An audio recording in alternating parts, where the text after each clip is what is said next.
New emails have emerged which show Sarah, the Duchess of York, apologising to Jeffrey Epstein for publicly disparaging him after he was convicted of sex offences. In her correspondence to the billionaire paedophile, she wrote, "I know you feel hellaciously let down by me, and I must humbly apologise to you and your heart for that." She wrote that she only condemned him because she was worried that her friendship with him could ruin her career as a children's book author, but that her apology to him came from the truth of her heart. Now, this is after she'd given an interview saying she would never, ever, repeat, never, ever see him or speak to him again. So as scandal after scandal hits the King's younger brother, is it time for the rest of the royals to cut him and his ex-wife just out of the picture altogether? Let's talk to Afua first on this one. She's our royal expert. We saw their behaviour at the Duchess of Kent's funeral only last week. Yeah. How would you describe that behaviour for a start? Well, I mean, Prince Andrew and the Duchess of York just look very comfortable when they are, out in public with the royals. They were almost front and centre.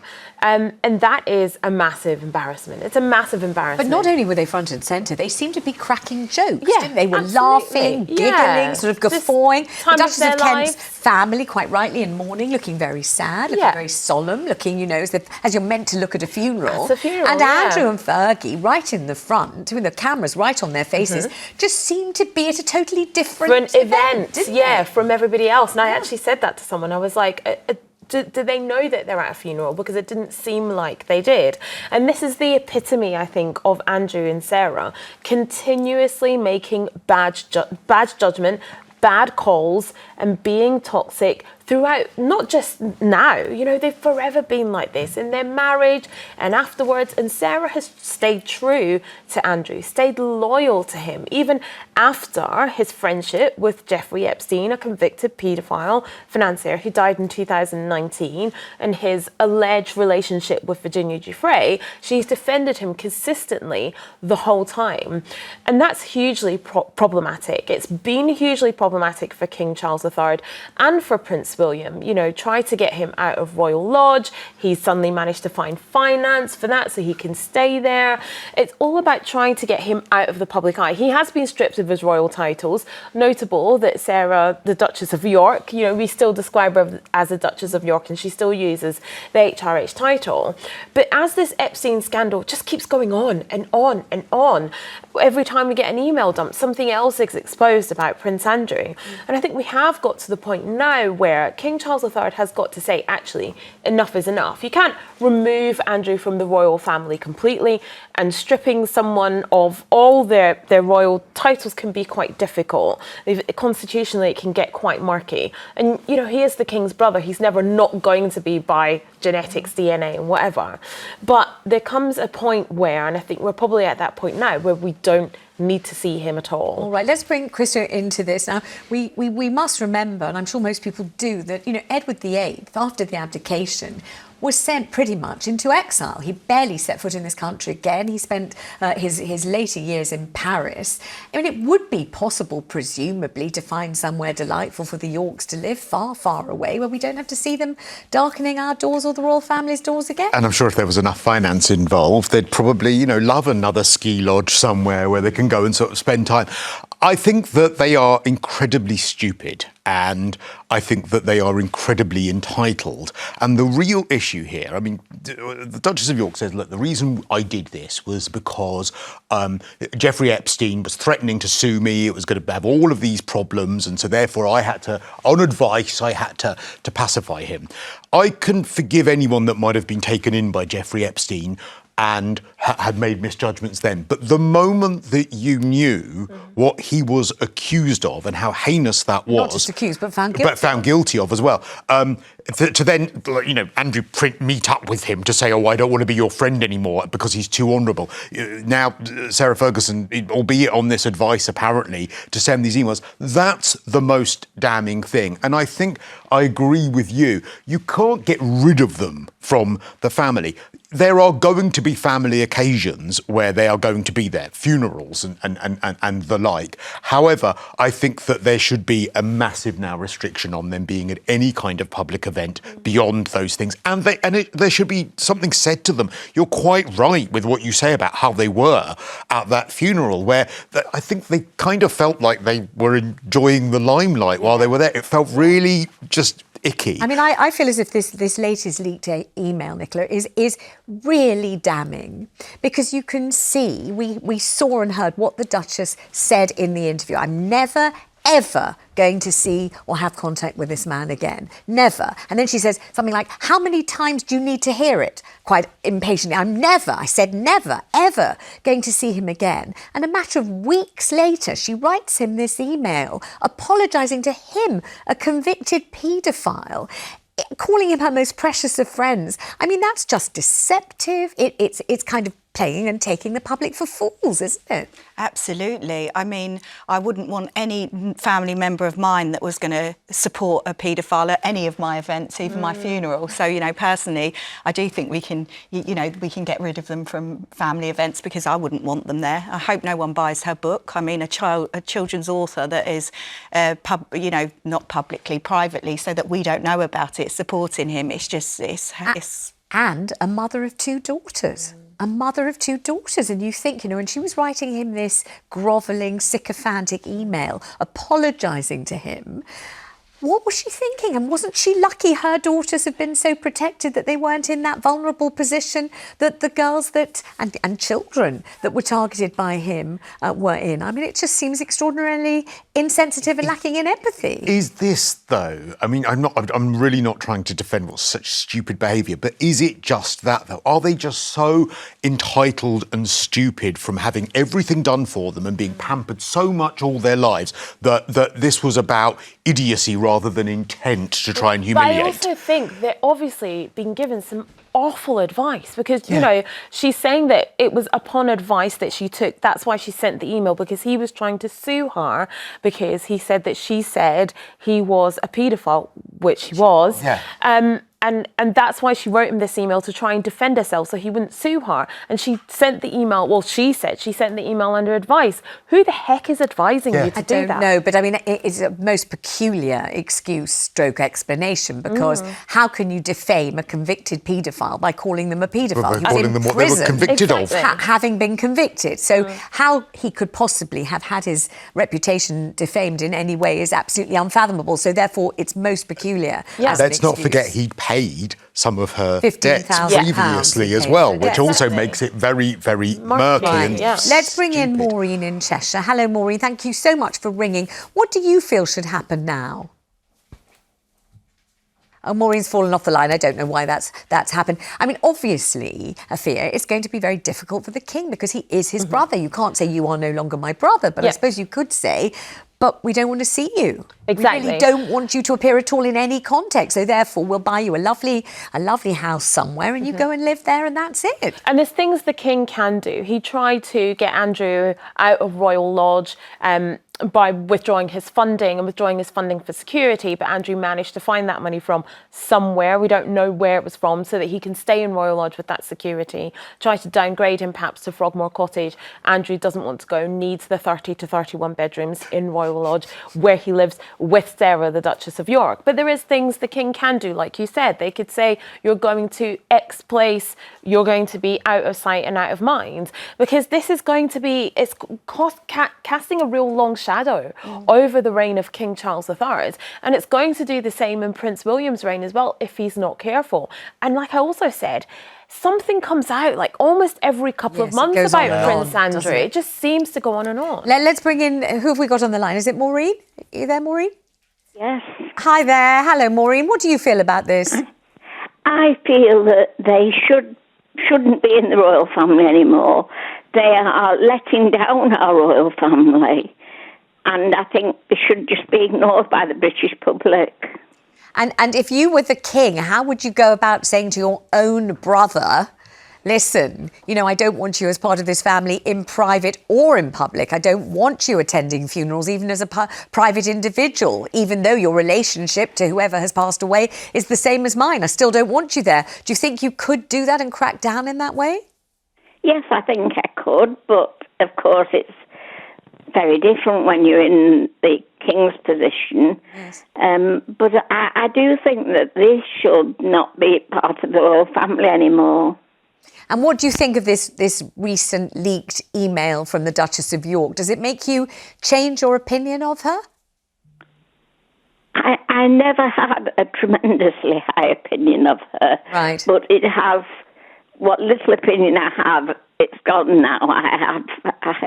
I have no interest in her whatsoever. Maureen, thank you very much indeed for calling. I mean, some people say this has really profoundly changed the way they feel about her. Mm-hmm. They had thought that she was well-meaning, maybe a bit of a blunderer, maybe not the brightest person, but basically quite good at heart, But this seems so self-serving and so kind of unpleasantly kind of insensitive and horrible, doesn't it, really? I can't think of another word than horrible. Yeah, I feel like, if anyone did think those things of her, that, she does mean well, blah, blah, blah, after that email, no one's going to think she means well. And as you say, it was so deceitful to, really make the point that she will never have anything to do with him and then go and take herself off and send an email. And as you say, if it was advice, I don't believe it was, probably. I think she's, being deceitful again. If it was, why is she listening to such poor advice? And I think that I criticise Harry and Meghan a lot, which we won't crack that one open because you and I will go at it.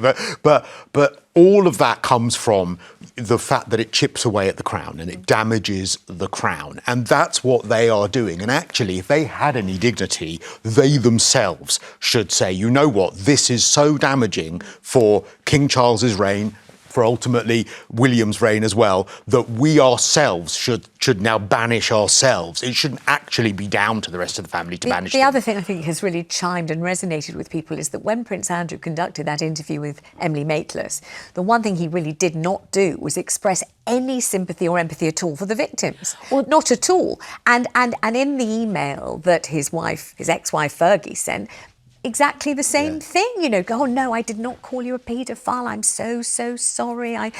Let's go to Tony in London. Hi Tony, what do you think about this? Hi Vanessa. Hi. I think that that Andrew and Sarah thing should be chucked out of the of the royals, and their title's gone. Right? Yeah. Right? And this is disgusting about all these emails that are sent. This Jeffrey Epstein thing is getting on my nerves. Yes. And the royal families should be streamlined altogether. I mean, they have done so much streamlining, and then, of course, Harry and Meghan went off to Montecito, and then they weren't left with very many royals at all, and the average age was about 150, wasn't it? It suddenly looked like, oh my gosh, they're running out of people there. But Tony, do you think it reflects very badly on, as they call it, brand Windsor? It's kind of chipping away, isn't it, at the pristine nature of the brand? Yeah. And I think it's interesting that Tony says it's getting on my nerves, because it does go on and on, doesn't it, in the way that you think, oh, not more of this stuff. Yeah, it just keeps coming out, whether it's the Epstein files or it's something else involving Prince Andrew and Chinese spies and diplomats. There's it feels like there's always something with him. But when we look back at Prince Andrew, when he was the Playboy Prince, when he was Air Miles Andy, he's had bad judgment and bad headlines for years. They've just got progressively worse and more sinister. And Sarah, the Duchess of York, has had a bit of a renaissance over the past couple of years. She did have breast cancer and she survived.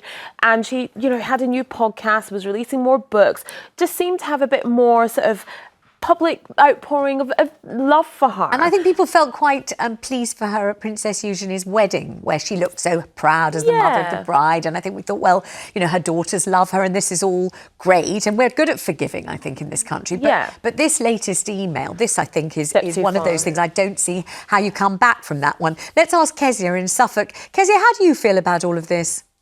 I think it's awful the way they're treating Andrew.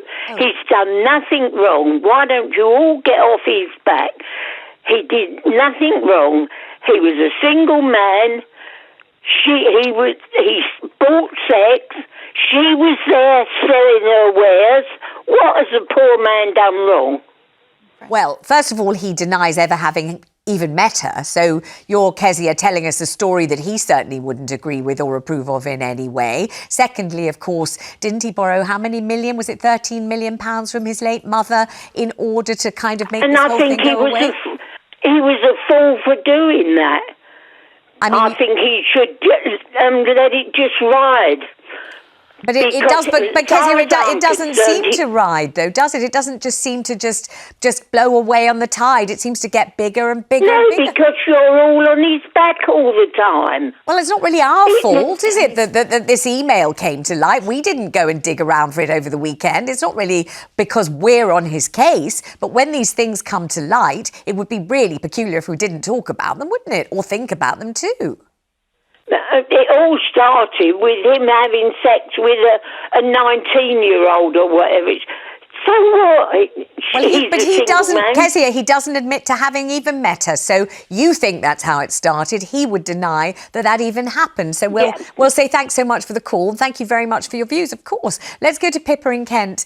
Pippa, Kezia thinks there's nothing to see here, but I wonder whether you think this email now from Fergie to Jeffrey Epstein, after she said very loudly, repeatedly in an interview, she was going to have nothing at all to do with him. She was horrified by what he'd done. And then she, you could say, cozies up to him in this email. What do you think of it? Well, I think the email is just proof that they both were basically very in with Epstein. And, I mean, let's face it, they've been a disgrace for a long time. I mean, Fergie with her toe-sucking, I mean, that's years ago. And they've that was 1992, because I wrote an article about it. That's how I ended up on telly. I wrote an article about it. I was on This Morning to talk about the article. I'd written about Fergie's toe-sucking, so I've always had a bit of a soft spot for her ever since because of that, Pippa. But that was a long, long time ago, wasn't it? Yeah, but they've still disgraced the royal family. I hold the royal family in a huge respectful place, and our late Queen especially, because she was around all my life. And I think everything that's going on at the moment, she would be turning in her grave. It's just like an absolute disgrace. They're just both abhorrent. I don't think they should be invited to any kind of royal occasion. They're just an absolute disgrace to the royal family. And if Prince Charles lets them in, then he's not being as tough as he should, because I know it's his brother and everything like that, but he was the Queen's favourite, and she denounced him of his royal titles. So that says an extreme thing. Yeah. It certainly does. Pippa, thank you for that. And we'll talk about that in just a second. Nem is on the line in London, and she wants to talk about Andrew being the late Queen's favourite child. We were always told that, Nemi, weren't we? Yes. Not only was, he her favourite child, but we don't know what her wishes were, and maybe the rest of the family are carrying out her wishes. But the other thing is we've got to think also about Beatrice and Eugenie, who are also part of the royal family. And maybe in private, the rest of the royal family do get on with Andrew and Fergie and his children and their children and whatever, So we don't know what their relationship is in private. I think we know that Prince William is extremely opposed to his uncle and really doesn't like being anywhere near him. Don't we know that, Afua? Yeah. Prince William definitely does not have a soft spot for Prince Andrew. And he definitely will have been influential with King Charles in saying, trying to get him out of Royal Lodge, trying to get him to downgrade, the stripping of the titles, everything like that. But another caller made a very good point that we don't know about Queen Elizabeth II's private wishes for Prince Andrew. She might have said she wanted him to remain within the fold of the royal family, and that's what King Charles III is carrying out. Doesn't mean that it's necessarily correct, doesn't mean that it's the right decision.